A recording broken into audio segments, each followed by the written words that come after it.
Nous sommes les assemblées de l'Éternel, une église de la saine doctrine. Nous vous invitons à nous suivre tous les jours, du lundi au vendredi, des exhortations, l'enseignement qui est donné. Et le samedi, chaque semaine, est consacré à des réponses aux différentes questions que vous nous envoyez. Nos plateformes YouTube, Facebook, Instagram et aussi sur notre site Les Assemblées de l'Éternel.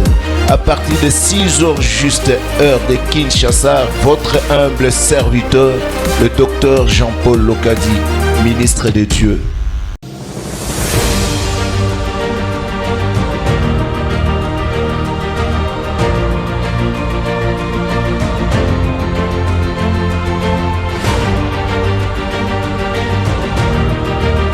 À cette télévision, la chaîne de la saine doctrine. Nous sommes très heureux de vous savoir nombreux, vous tous frères et sœurs qui nous suivez de partout où vous êtes. Bonjour, bon réveil matinal et bienvenue à notre programme d'exhortation de ces jours. Nous allons commencer par nous présenter devant la face de l'Éternel notre Dieu, lui rendre grâce. Disons merci au Seigneur qui nous permet d'être encore en vie ce matin. Nous allons reconnaître tous ses bienfaits envers nous, mais aussi lui recommander ce moment que nous allons passer en sa présence, que seul l'Éternel puisse nous diriger au travers son Esprit Saint. Prions tous au nom du Seigneur Jésus-Christ. Éternel Dieu, que ton nom soit béni, Père Saint de toute gloire, toi qui es élevé au-dessus de toutes choses. Nous te sommes plus que reconnaissants, nous te rendons énormément grâce. Toi, Seigneur, le maître des temps et des circonstances, toi le maître de notre souffle, le maître de notre vie. Nous te disons merci, Seigneur, pour cette opportunité que tu nous offres de nous retrouver devant ta sainte présence encore cette matinée. Nous te rendons grâce, Seigneur, toi qui veilles sur nous, toi qui nous gardes, toi qui nous protèges, toi qui assures notre survie. Tu combats à notre faveur des combats visibles et invisibles. Tu nous épargnes de tous les plans macabres de l'ennemi, de toutes les attaques du monde des ténèbres, de toutes les planifications des méchants qui voudraient nous nuire de quelque manière quelconque. Seigneur, tu veilles sur ton peuple dans son ensemble. Nous accordons tout ce qui contribue à la vie, et cela spirituellement comme physiquement. Seigneur notre Dieu, c'est par ta grâce que nous sommes encore en vie en ce moment. Ce n'est pas que nous sommes spéciaux, que nous avons fait quelque chose de particulier. C'est tout simplement une manifestation, Seigneur, de ton amour et de ta bonté. Nombreux sont déjà décédés et décèdent. Nombreux connaissent des accidents de circulation. Nombreux, Seigneur, sont malades, souffrants. Nombreux sont dans des situations difficiles et ils ne savent pas, Seigneur, à quel saint se vouer. Mais nous, Éternel notre Dieu, tu es tout pour tu es là pour nous, tu pourvois à tous nos besoins. Merci pour cette grâce, merci pour cette faveur.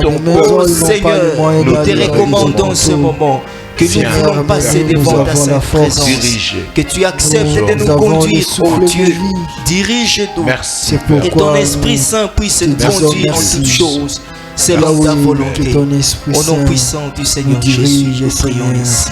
Au nom de Jésus. Nous allons poursuivre dans cet état de prière. Nous allons solliciter la miséricorde du Seigneur, que l'Éternel Dieu puisse accepter de nous agréer favorablement devant sa sainte présence. Tu vas dire à l'Éternel Dieu de te pardonner, d'user de bonté et de miséricorde envers toi. Et l'homme de Dieu va continuer à solliciter la miséricorde du Seigneur envers tout un chacun de nous. Prions au nom du Seigneur Jésus-Christ. Oui, Père de gloire, Seigneur, éternel Dieu, je viens devant ta sainte présence pour solliciter la miséricorde, pour solliciter ta grâce, solliciter ta faveur, ainsi que ton amour, ton pardon. Il te plaise, ô Éternel, d'user de pensées à mon égard. Daigne me purifier, l'admirable conseil, daigne me sanctifier. le puissant Daigne me lâcher de toute souillure, de toute impureté, tant de la chair que de l'esprit. de miséricorde. Que tu me fasses grâce, Seigneur, que je me présente devant ta face, étant digne agréable. Que je me présente devant ta sainte présence, étant Seigneur agréé, étant purifié, lavé de toute souillure, de toute impureté, tant de la chair que de l'esprit. Daigne pardonner, Seigneur, toute parole qui n'a pas été correcte vis-à-vis de ta parole, de notre corps, toute transgression, toute violation de ta loi, Seigneur, dont nous avons été coupables. Daigne aussi pardonner tous nos frères de partout où ils sont, Seigneur. Tout cela avec qui nous sommes en communion en ce moment, étant réunis devant ta sainte présence. Oh Dieu, daigne nous pardonner et nous agréer. Au nom de Jésus. Bien-aimés, nous voulons passer à l'étape, ce moment où nous écoutons la parole de Dieu. Que tout un chacun de nous puisse se recommander entre les mains du Seigneur. Dis à l'Éternel Dieu de t'enseigner, de te parler encore au travers de son serviteur. Que le Seigneur te fasse grâce, qu'il dispose ton cœur ainsi que ton entendement. Que ce moment te soit profitable. Prions tous au nom du Seigneur Jésus-Christ. Seigneur, il est écrit, Éternel notre Dieu, et tous nous serons enseignés par toi.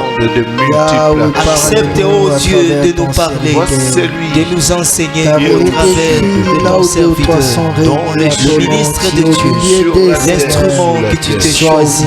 Que tu me fasses grâce, Seigneur. Que je sois bien disposé, que mon cœur, mon intelligence, mon entendement sois consacré, Seigneur, à toi, c'est bon. L'admirable que ta parole, ô Fais en sorte, Seigneur, que je reçoive la portion de la parole que tu as préparée pour moi. Fais grâce, Seigneur, de m'épargner de toute forme de distraction, de perturbation quelconque. Donne-nous la force que je reçoive ta parole, la manne, la portion de la manne. Qui est comme toi, Seigneur, notre Dieu. Enseigne-nous. Yahweh véritable, toi qui nous as aimés, tu nous as envoyé, Jésus-Christ, serviteur, Seigneur. Enseigne-nous, Seigneur. Nous approchons le ministre de Dieu. Nous vous saluons au nom du Seigneur Jésus. Et mes frères et sœurs, nous sommes encore là pour continuer avec notre exhortation autour de la séparation. Comme vous le savez, nous avons amorcé ce sujet à travers le passage de Genèse chapitre 1er, à partir du 4e verset, là où on est en train de nous montrer que le Seigneur, dès le départ, au temps où il devait créer les choses, le Seigneur a commencé par la séparation. Lorsqu'il a appelé la lumière, il a dit que la lumière soit et la lumière fut. Et il est clairement dit que le Seigneur a séparé la lumière d'avec les ténèbres et il a appelé lumière jour. Et il a nommé ténèbres nuit. Et le Seigneur a séparé la lumière d'avec les ténèbres. Nous avons déjà amorcé beaucoup d'éléments. Nous ne pouvons pas rentrer jusque-là. Mais nous sommes venus et dans cette séparation montrer que le Seigneur était en train de nous enseigner que nous ne devons pas vraiment nous unir avec n'importe qui ou alors nous associer dans n'importe quoi. Lorsque le Seigneur est venu révéler la lumière, il a montré et le Seigneur s'est présenté lui-même comme étant la lumière et il a présenté l'ennemi Satan comme étant les ténèbres. Et le Seigneur a montré qu'il y a deux catégories d'hommes, deux catégories d'actes, deux catégories de conduite. Et le Seigneur avait montré qu'il y a les fils, les enfants des ténèbres qui existent et les enfants de la lumière. Alors de ce fait, nous sommes venus découvrir la parabole du Seigneur Jésus. Lorsqu'il a parlé dans Matthieu chapitre 13e, il a évoqué des éléments qui montrent que quelqu'un avait son champ et sur son champ, il a sémé la bonne sémence. Et de là, lorsque les hommes dormaient, l'ennemi est venu s'aimer aussi une autre sémence. Et quand l'herbe eut poussé, les serviteurs ont constaté qu'il y avait une autre sorte d'herbe que l'on a appelée l'ivraie, qui était en train de jaillir aussi entre les blés. Et le Seigneur avait expliqué que les blés, ce sont le fils du royaume, et l'ivraie, ce sont le fils du malin. Ceux-là qui sont destinés à la destruction. Alors nous étions en train d'expliquer toutes ces choses-là. Comme nous sommes très avancés, n'allons pas amorcer le tout. Et nous sommes venus à un niveau où nous avons attiré l'attention du peuple de Dieu pour qu'il sache que nous ne sommes pas seuls dans ce monde. Nous avons deux types de personnes dans ce monde. Il y a les humains et ceux qui sont les non-humains. Et nous avons expliqué cela. Maintenant, on était en train de parler de choses, de séparation. Et le Seigneur nous a montré que parmi les éléments et qui doivent rester séparés, nous ne pouvons pas amorcer le domaine de la foi, du culte avec ces gens-là. Nous ne pouvons pas aussi contracter des mariages. Et nous ne pouvons pas aussi avoir des amitiés. Alors la dernière fois, nous étions en train de parler sur le mariage mixte. Parce que à travers Lévitique chapitre 19, le 19e verset, on va nous le lire. Lévitique 19e verset, nous lisons au nom du Seigneur Jésus-Christ. Amen. Vous observerez mes lois. Tu n'accoupleras point deux bestiaux de deux espèces différentes. Tu n'ensemenceras point ton champ de deux espèces de semences. Et tu ne porteras pas un vêtement tissé de deux espèces de fils. Amen. Amen. Tu n'accoupleras pas deux bestiaux de deux espèces différentes. C'est à partir de ces moments, de ces passages que nous avons parlé même du mariage mixte. Parce qu'en matière de mariage, il est totalement exclu qu'un homme qui est dans la saine doctrine puisse aller se marier en dehors de la saine doctrine. Qu'un véritable chrétien puisse aller se marier outre la foi chrétienne, qui est la véritable foi. Parce que nous avons parlé de ces gens-là, les délivrés, du mariage mixte que nous sommes en train de voir à travers les Écritures. Nous avons vu que lorsque les fils de Dieu sont allés vers les filles des hommes, alors il s'est passé des choses et une race hybride était née en ce temps-là. Nous avons touché avec vous Genèse 6. Mais lorsque nous avons aussi vu que depuis le temps d'Abraham, Isaac, tous ont recommandé à ce que leurs enfants ne puissent à aucun moment se marier en dehors de ceux qui connaissent l'Éternel. Israël est devenu une nation. L'on nous montre clairement dans Deutéronome 7, on nous montre à partir du 3e verset jusqu'au 6e, nous avons déjà lu, là où on nous a montré qu'il n'était pas question qu'Israël puisse se marier avec d'autres nations, parce que ces gens-là, parce qu'Israël était un peuple saint, consacré à l'Éternel, parce qu'Israël était choisi par l'Éternel.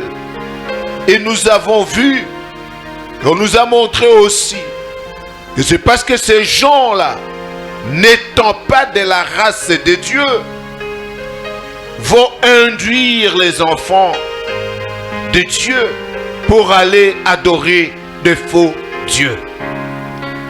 Et cela est vrai parce que nous avons évoqué le cas de Salomon, qui était l'homme le plus sage de la planète, mais qui à ces temps-là se retrouvait coincé et il a péché devant l'Éternel.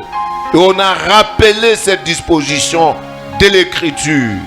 Nous avons montré que le Seigneur considère le mariage entre le croyant et le non-croyant, entre l'ivraie et le blé, comme étant un crime. On peut relire ce passage sur Néhémie chapitre 13, du 26e au 27e verset. Néhémie chapitre 13, 26 et 27, nous lisons au nom du Seigneur Jésus-Christ. Amen. N'est-ce pas en cela qu'a péché Salomon, roi d'Israël? Il n'y avait point de roi semblable à lui parmi la multitude des nations. Il était aimé de son Dieu, et Dieu l'avait établi roi sur tout Israël. Néanmoins, les femmes étrangères l'entraînèrent aussi dans les péchés. Faut-il donc apprendre à votre sujet que vous commettez un aussi grand crime et que vous péchez contre notre Dieu en prenant des femmes étrangères? Amen. Amen. On peut enchaîner avec 1 Roi chapitre 11 du 1er au 2e verset. 1 Roi chapitre 11 du 1er au 2e verset, nous lisons au nom du Seigneur Jésus-Christ. Amen. Le roi Salomon aima beaucoup de femmes étrangères, outre la fille de Pharaon, des Moabites, des Ammonites, des Édonites, des Sidoniennes et des Étiennes, appartenant aux nations dont l'Éternel avait dit aux enfants d'Israël: vous n'irez point chez elles, et elles ne viendront point chez vous. Elles tourneraient certainement vos cœurs du côté de leur Dieu. Ce fut à ces nations que s'attacha Salomon, entraîné par l'amour. Amen. Amen. Et Salomon, le plus sage de la planète, a fini sa vie en dehors de la volonté de Dieu. Mais il a introduit l'idolâtrie en Israël. Personne ne peut amener une explication quelconque pour dire écoutez, ce n'est pas un problème et nous pouvons niet.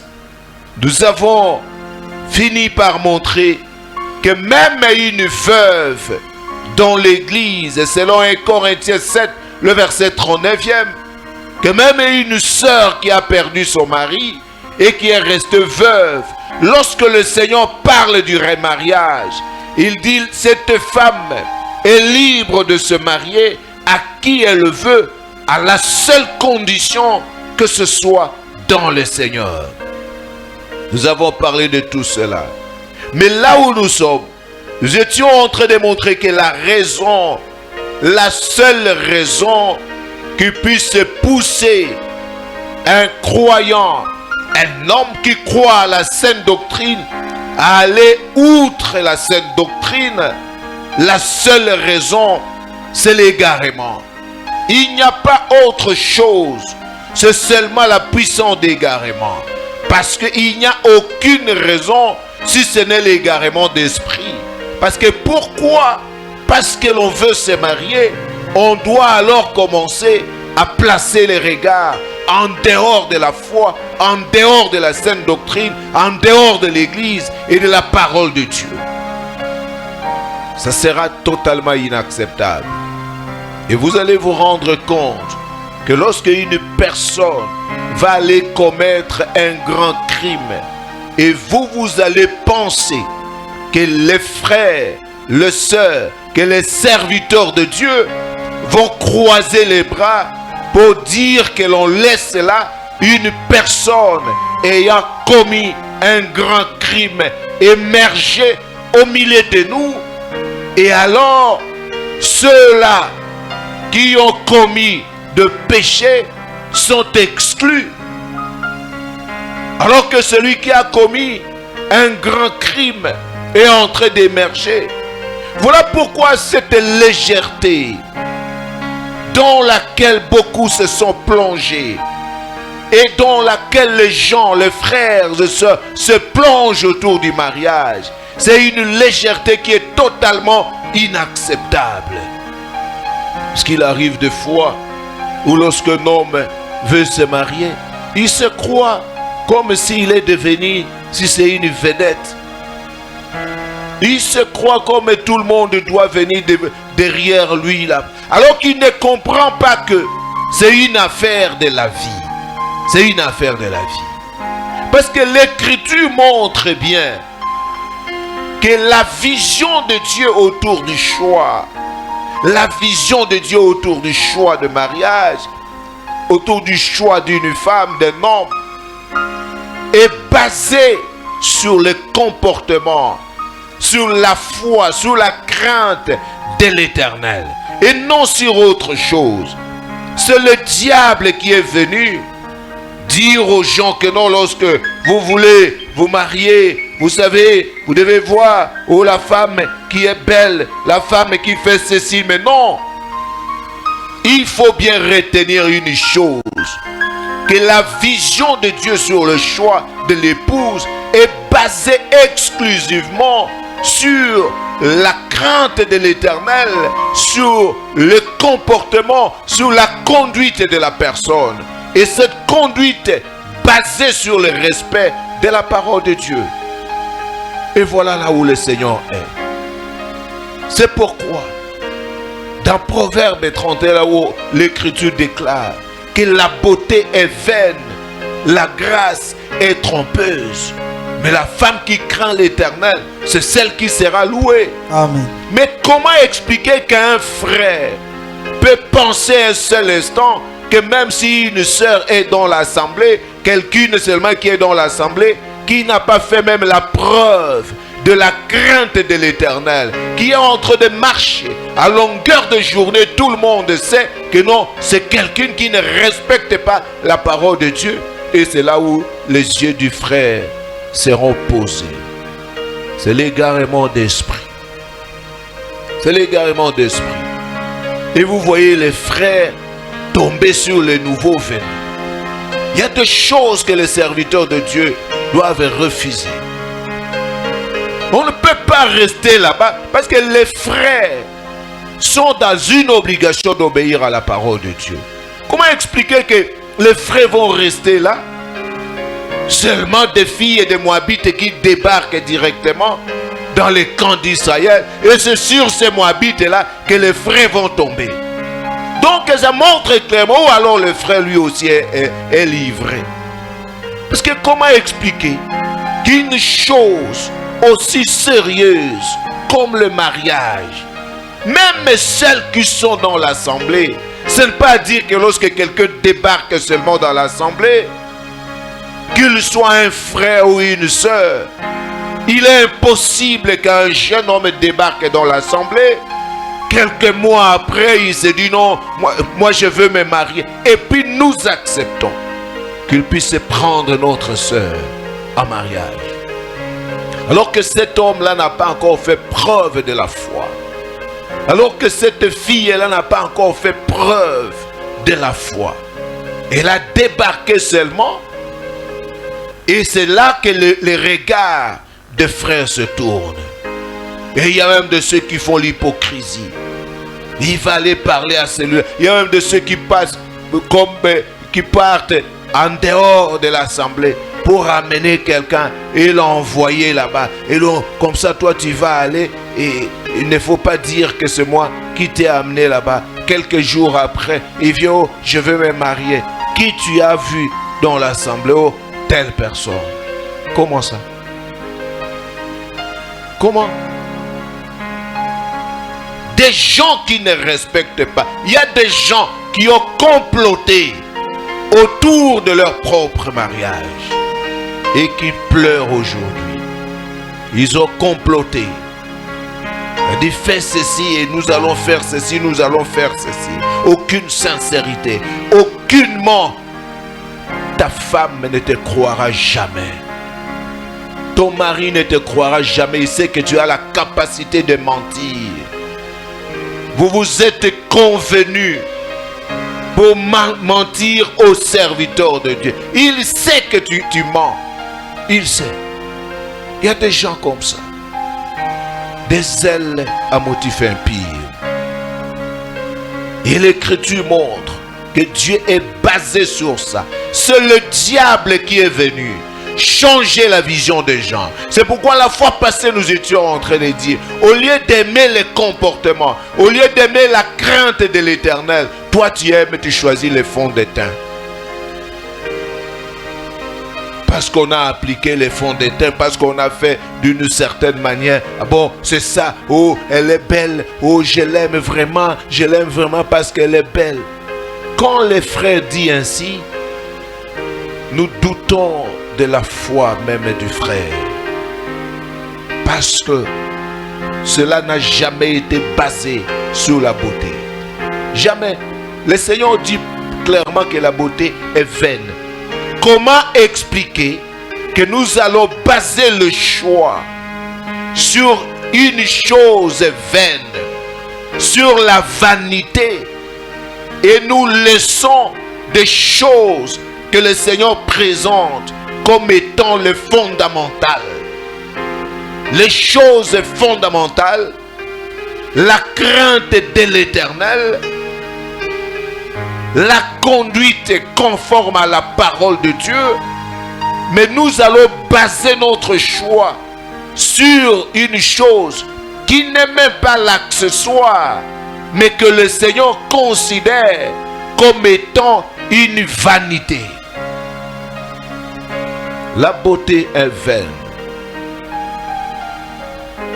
Donc le choix, la crainte de l'Éternel.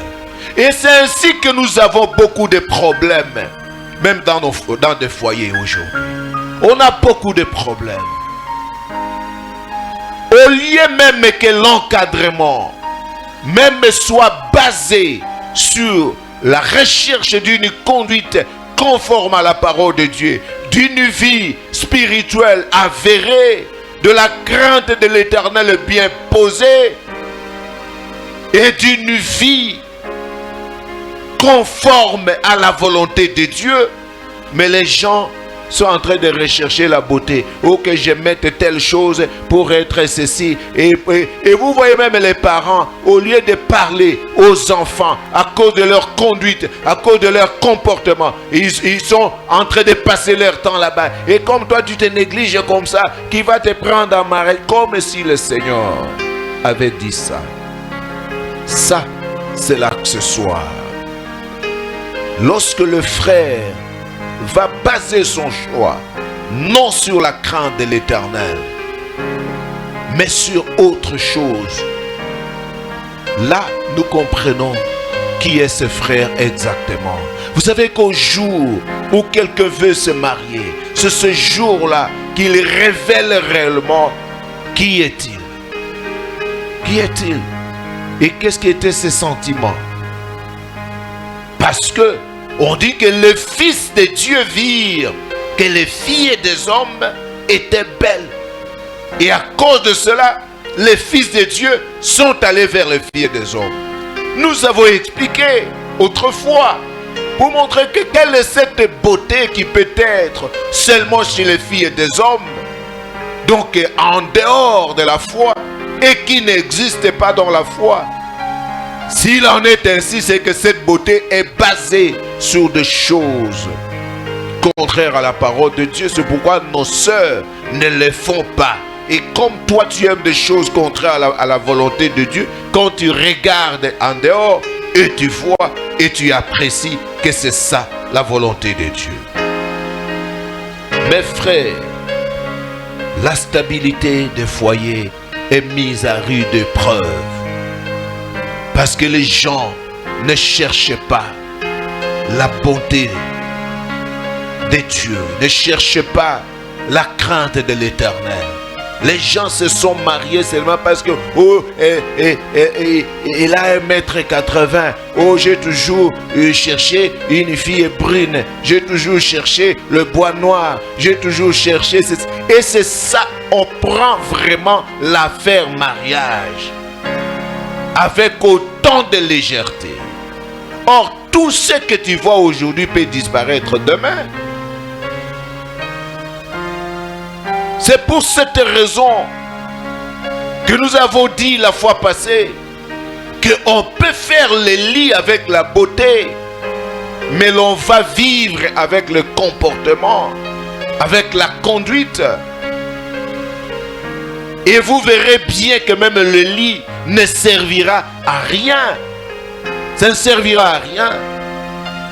Et la beauté peut faner. Tout ce que nous voyons aujourd'hui, ça peut disparaître. Mais la bonne conduite, la crainte de l'Éternel, la foi en Dieu, la marche dans la volonté de Dieu, c'est ce qui est important.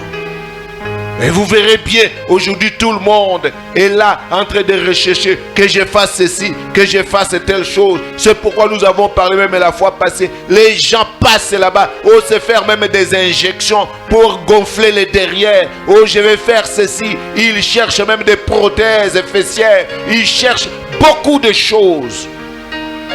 Et ça montre clairement que ce sont les filles du monde. Pratiquement, c'est que ce sont des personnes qui ne sont que chairs. C'est l'ivraie qui est venu nous apprendre des choses comme ça. C'est l'ivraie. C'est l'ivraie qui apprend des éléments. Oh, des chirurgies pour modifier ceci. Oh, chirurgie. Les autres vont aller là-bas pour aller au tailler, mettre et des barres au milieu des dents pour séparer, parce qu'il entend dans le monde, on dit, et il a un espace au niveau des dents, et on dit c'est la beauté, et les gens vont jusqu'à ce niveau-là. Donc vous sentez bien que la personne est charnelle. Des opérations chirurgicales, c'est chercher des faits artificiels. Toute autre chose là-bas, ce n'est pas la volonté de Dieu. Et vous savez bien, c'est un grand danger. Josué 23, 11 à 13. Nous lisons Josué chapitre 23, 11 à 13. Nous lisons au nom du Seigneur Jésus-Christ. Amen.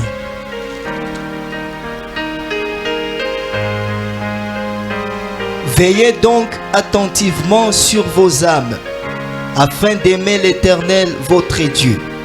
Si vous vous détournez et que vous vous attachiez au reste de ces nations qui sont demeurées parmi vous, si vous vous unissez avec elles par des mariages, et si vous formez ensemble de relations, soyez certains que l'Éternel votre Dieu ne continuera pas à chasser ces nations devant vous, mais elles seront pour vous un filet, un piège, un fouet dans vos côtés et des épines dans vos yeux, jusqu'à ce que vous ayez péri de dessus ce bon pays que l'Éternel votre Dieu vous a donné.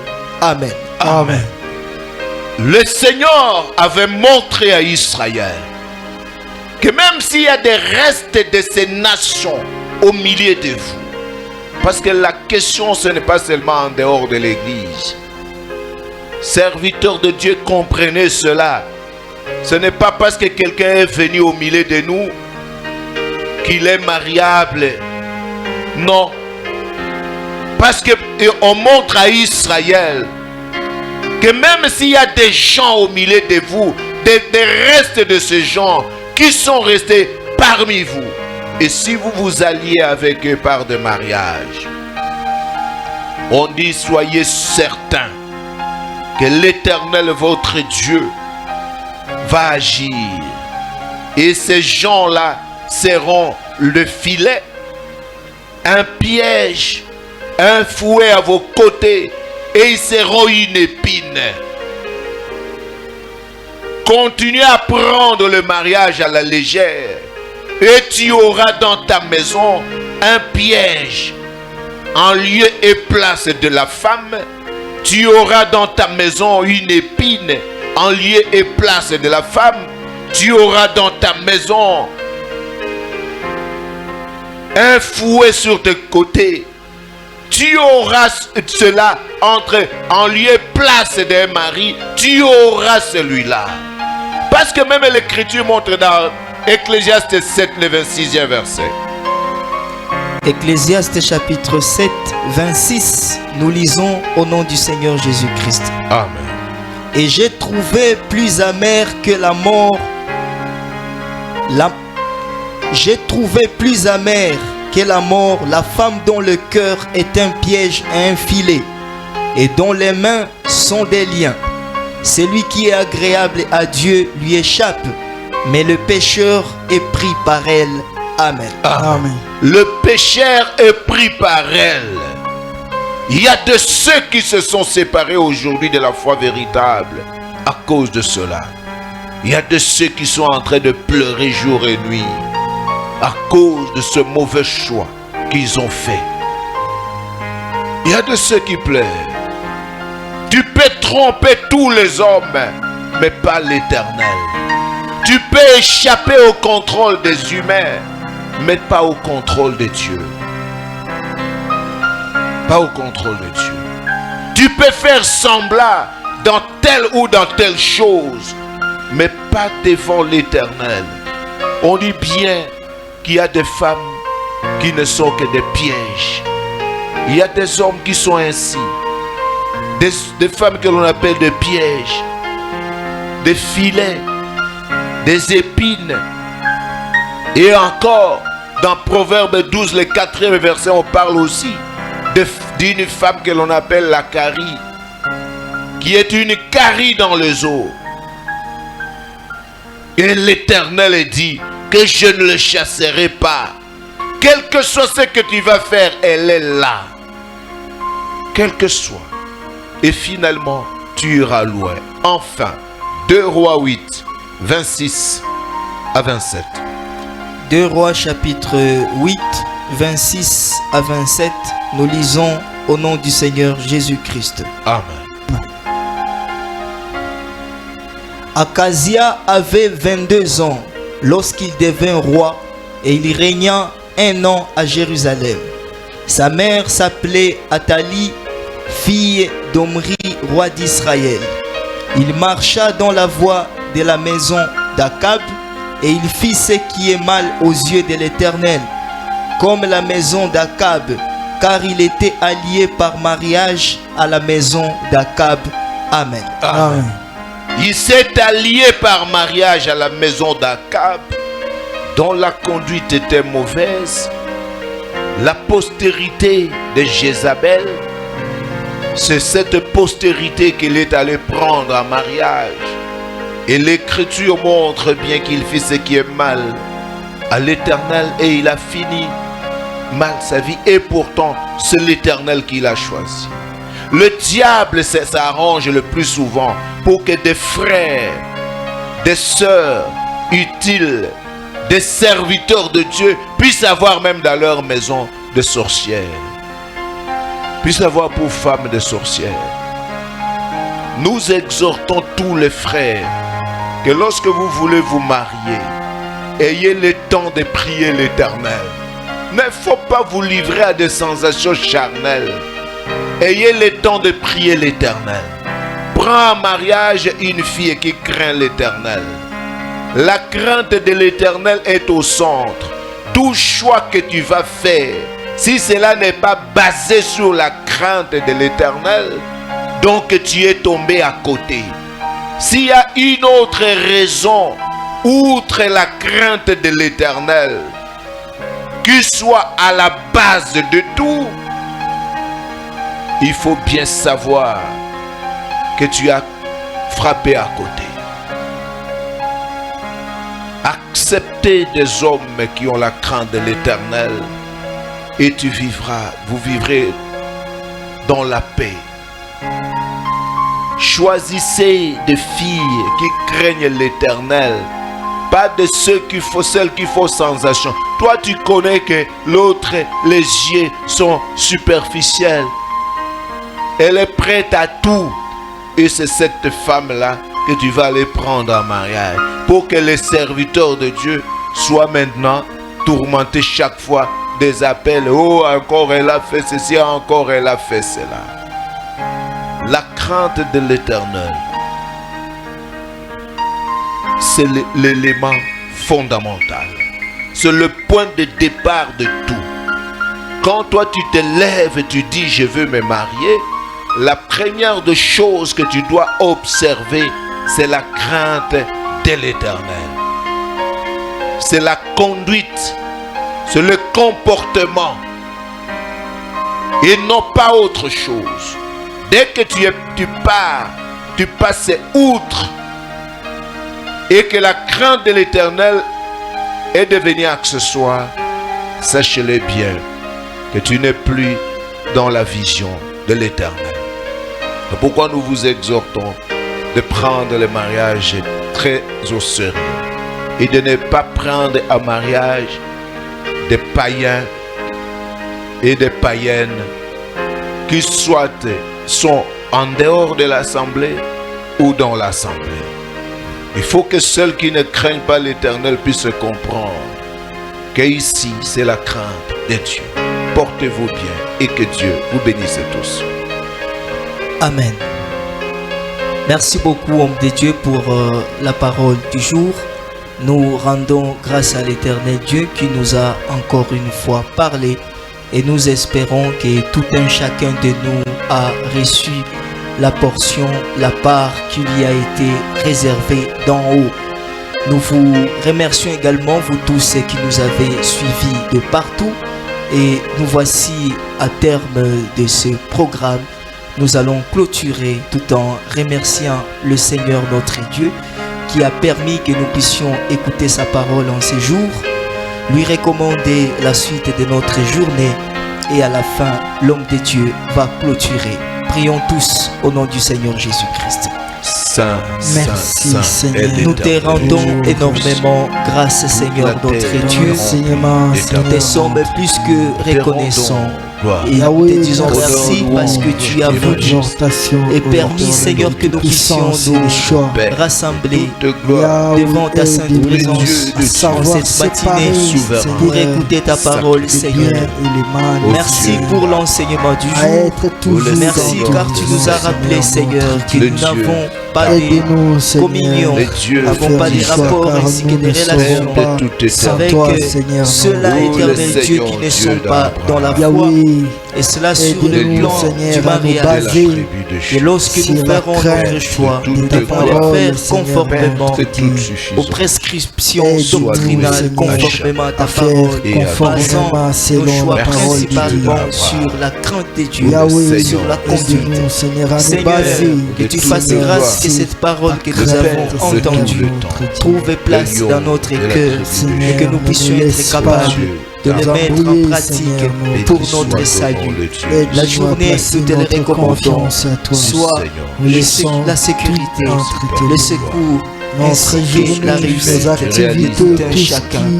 Que ton nom soit béni, car tu es Dieu, au nom puissant du Seigneur Jésus. Reçois l'honneur, la gloire, la louange, la majesté, la force et la domination pour tout ce que tu réalises dans notre vie. Merci Père de gloire pour ce temps d'exhortation. Pour ce rappel où le Seigneur a l'ordre, ô Dieu Tout-Puissant, pour que nous puissions marcher dans le droit chemin, tu nous apprends à distinguer ce qui est saint de ce qui est profane. Au nom du Seigneur Jésus. Amen. Amen. Amen. Bonne suite de journée à tous et au prochain numéro. Pareillement, merci.